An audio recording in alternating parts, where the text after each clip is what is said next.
Señores, continuamos conversando aquí con don Pelegrín Castillo, tratando este tema tan espinoso en este momento como es el tema haitiano.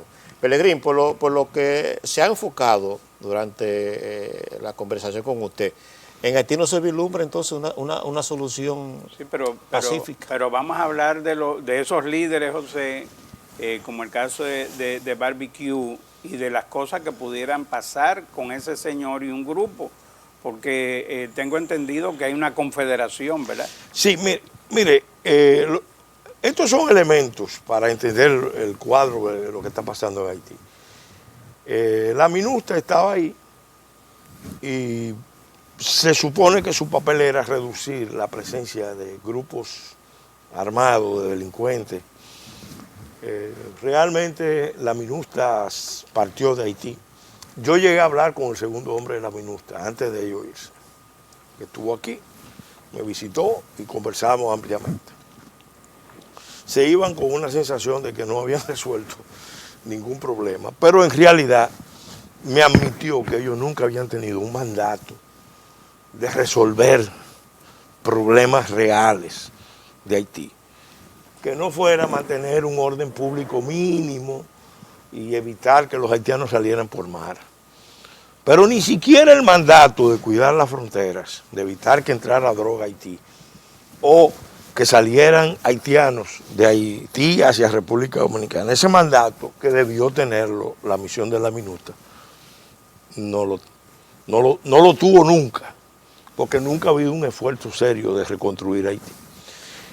Cuando el presidente Juvenal Moïse toma el poder, recuérdense que gana apenas con un 11% de aprobación. Votaron 21% del electorado y de eso la mitad votó por él. Entonces ese hombre gana en precario. Cuando él alinea a Haití con la política anti-Venezuela, anti-Cuba, la política de la OEA, la política de Estados Unidos en el continente, y luego cuando mantiene el apoyo a Taiwán, entonces los grupos radicales de izquierda del continente deciden derrocarlo con movilizaciones populares. Y el tema que escogen es que los fondos que dio generosamente Petrocaribe, Venezuela, se lo apropiaron Martelly, Juvenal Moïse, la élite haitiana, la élite dominicana, los políticos dominicanos. Fíjense cómo no tratan los grupos radicales de meternos en la ecuación. Ahí recuérdense que se menciona ya al senador Félix Bautista como uno de los beneficiarios de ese esquema, etcétera, etcétera. Entonces, porque el objetivo es envolvernos en la contradicción, porque el objetivo es la isla, no es Haití. El objetivo es crear un foco de perturbación grave ahí. Entonces, ¿qué hace el gobierno de Juvenal Moïse? Decide entonces usar una técnica que usó Duvalier. El que conoce la historia del duvalierismo, el que ha leído algo de la historia del duvalierismo, sabe que Duvalier creaba las situaciones de violencia y usaba mucho las fuerzas irregulares, las acciones terroristas, los secuestros, los atentados, para generar el ambiente que les permitiera tomar medidas extremas. Entonces Juvenal Moïse, que quería quedarse, empieza a permitir con la policía haitiana, pero obviamente con el visto bueno de los poderes internacionales, porque eso hay que decirlo. Lo que está pasando ahí, nada de lo que está pasando ahí escapa a la aprobación, al consentimiento o a la tolerancia de los poderes internacionales, del COREGRU, de las Naciones Unidas. ¿Qué ha pasado por años?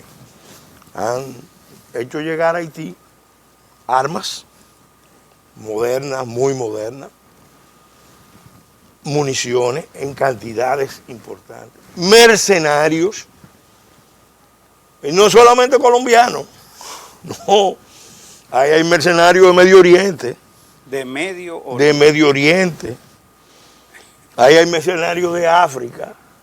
ahí hay mercenarios de Sudamérica, ahí hay mercenarios de Norteamérica, que fueron soldados norteamericanos.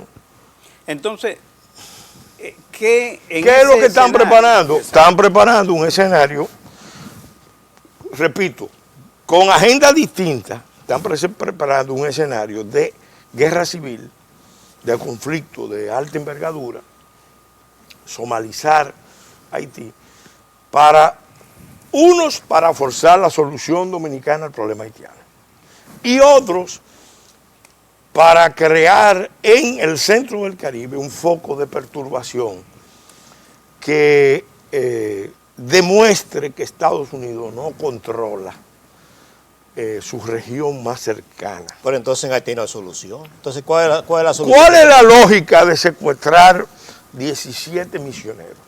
Porque si los misioneros hubieran estado en Afganistán predicando la palabra de Cristo, el Evangelio, o en Irak, o en Siria, o en África, tú puedes entender, bueno, pero que en Haití haya grupos en condiciones de tomar 17 misioneros de Estados Unidos después de lo que acaba de pasar en Afganistán. ¿Cuál es el metamensaje que se quiere mandar? ¿Cuál es el metamensaje que se quiere mandar cuando se organizan miles y miles de inmigrantes haitianos desde Chile y Brasil y se le mueve en cuestión de una semana, 2 semanas para ponerlo en la frontera de Texas? Y que tienen dinero para pagar. No, ¿cuál es la lógica de eso? Porque no estamos hablando, ¿quién pagó eso? ¿Quién pagó eso? ¿Quién le creó la expectativa? ¿Quién lo trasladó? Porque es el uso del flujo migratorio o el éxodo o como dice Elías Canetti, la muta como arma política. Y no es la primera vez que pasa. Marruecos lo usó con España en el año 1975, cuando amenazó con un éxodo de 1 millón de marroquíes hacia el Sahara, que le creó una crisis de seguridad a España enorme. Fidel Castro, en un momento dado, lo usó con los Estados Unidos cuando el éxodo del Mariel. Entonces, ahora mismo, cuando iban a elegir a Trump, se organizaron esas caravanas, acuérdense. Sí. Y los demócratas decían que podían ser gente del sector republicano tratando de asustar al electorado norteamericano, pero en el fondo otros decían, no, ese es el efecto llamada natural del discurso demócrata. Porque si en los Estados Unidos hay 50 alcaldes de importantes ciudades que se declaran que son ciudades santuario y que van a proteger a todos los inmigrantes, sean legales e ilegales, tú le estás diciendo, ahora, vayan para allá. Volviendo otra vez al tema de los secuestrados, de Sí. los 17 misioneros secuestrados, Sí. que hay niños y hay un canadiense y hay también nacionales haitianos. Sí. Con tanta tecnología que hay hoy en día, ¿los Estados Unidos saben o no saben dónde están esa gente? Sí, yo creo que sí. Yo creo que ellos ¿Y por deben. qué no han actuado entonces? Yo creo que ellos quizás están explorando otras opciones antes de recurrir a una opción de fuerza. Pero evidentemente lo que está saliendo lesionado es la imagen de Estados Unidos. Es la imagen de Estados Unidos. Eso se puede interpretar como una respuesta que fueron sometidos los haitianos cuando estaban en la frontera con Texas y México por parte de los norteamericanos. Mira, yo no creo que esas bandas tengan ese nivel de sofisticación, de que, bueno, como ustedes están haciendo eso, nosotros vamos a hacerle esto. En el fondo hay una guerra simbólica, porque la guerra tiene mucho de símbolo. La guerra híbrida que se está librando en el mundo ahora es una guerra que tiene un componente simbólico. Si Estados Unidos no puede controlar su región inmediata, evidentemente que la imagen que queda es que no puede ser un aliado confiable en ninguna parte del mundo. Sí, pues no puede controlar, por ejemplo, la frontera. No puede controlar Haití, que está más cercano que la República Dominicana. Claro. En los Estados Unidos. No, y el Canal de los Vientos. Mira, históricamente el Caribe ha sido una zona muy sensible. Cuando analizamos los 4 conflictos de potencia desde 1901 hasta la fecha que se han dado en el continente americano, vemos que todos se han dado en la región Gran Caribe, que abarca México, Centroamérica, Colombia, Venezuela y el Caribe antillano. Las Antillas mayores, las Antillas menores. Ahí se han dado 4 batallas. Esta es la última. Esta es la última. Pero viene en un formato diferente. Aquella era con misiles nucleares que se ponían en Cuba, con guerrillas, revoluciones que se armaban en Centroamérica, no porque fuera una amenaza a Estados Unidos. ¿Qué le dijo el jefe de los servicios secretos franceses al presidente Reagan?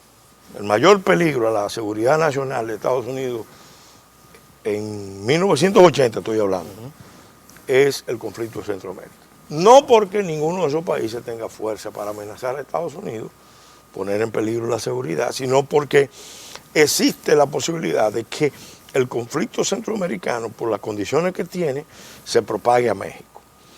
Y ya, si se propaga a México y en México surge un régimen que sea hostil a los Estados Unidos, con los resentimientos históricos que hay, ya eso sí es un problema de seguridad nacional para los Estados Unidos. La propuesta de desarme de Haití, que surgió de un encuentro del presidente Luis Abinader con el de Costa Rica y Panamá, ¿qué tú piensas de eso? Mire, si va a haber realmente una coyuntura, yo entendí que la mejor coyuntura para ir al rescate, la reconstrucción de Haití a través de un mini Marshall era la situación que surgió después del 2010.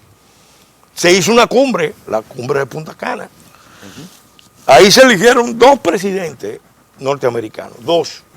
El presidente Clinton y el presidente Bush. El presidente Bush se retrajo porque evidentemente vio que Clinton era el dueño y señor de la agenda, y Clinton lo que estaba era en una visión empresarial, él y su gente.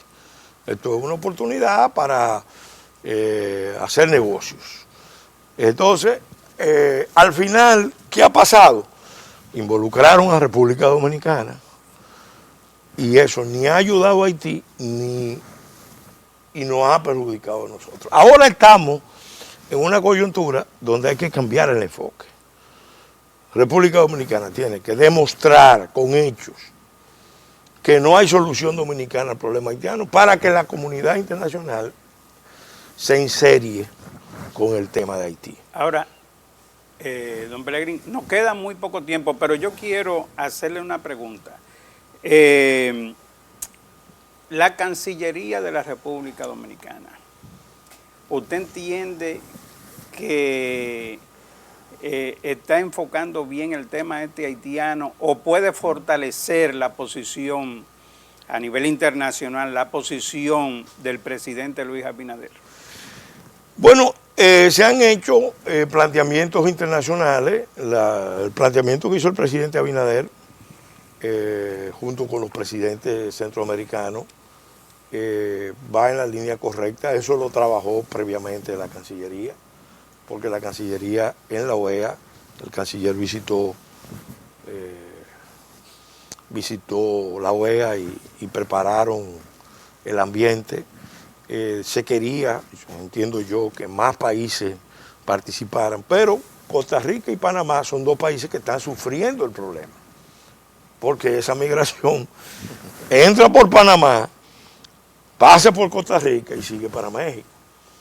Entonces hay muchos países del continente que lo ven con simpatía. Por ejemplo, yo ahora mismo promoví en Quito una resolución junto con el Partido Reformista, la Fuerza Nacional Progresista, pidiéndole a la comunidad internacional que asuma sus responsabilidades, que no siga dándole velado a este problema, porque eso puede provocar una tragedia, un choque de poblaciones, puede producirse matanzas allá en Haití, o eventualmente una guerra entre poblaciones, entre dominicanos y haitianos. Y eso terminaría creando un problema mayor, que puede ser no, es lo que buscan sectores del continente. ¿Por qué? Porque crean así un foco de tensión que distrae la atención de otros problemas, por ejemplo, la crisis cubana, la crisis venezolana, la crisis de Nicaragua. Señores, Ortega le acaba de dar un golpe a la democracia. Tremendo. Acaba de coger preso todos los candidatos. Bueno, y ojalá que nosotros pudiéramos... ¿Y ustedes creen que Ortega hace eso por propia iniciativa, sin coordinar con sus aliados de la región y fuera de la región? Entre lo que está China, Rusia, Irán. Tremendo, tremendo. Señores, hemos llegado ya al final. Licenciado Pelegrín Castillo, ex diputado de la República Dominicana, presidente, ¿verdad?, de la Fuerza Nacional. Vicepresidente, el presidente es el doctor Castillo. Estuvo con nosotros hoy y ojalá que en un futuro podamos hablar un poquito de Nicaragua y lo que está sucediendo allá. Señores, no hay tiempo para más. Nos vemos mañana en un 2x1 Express a la misma hora. Adelante.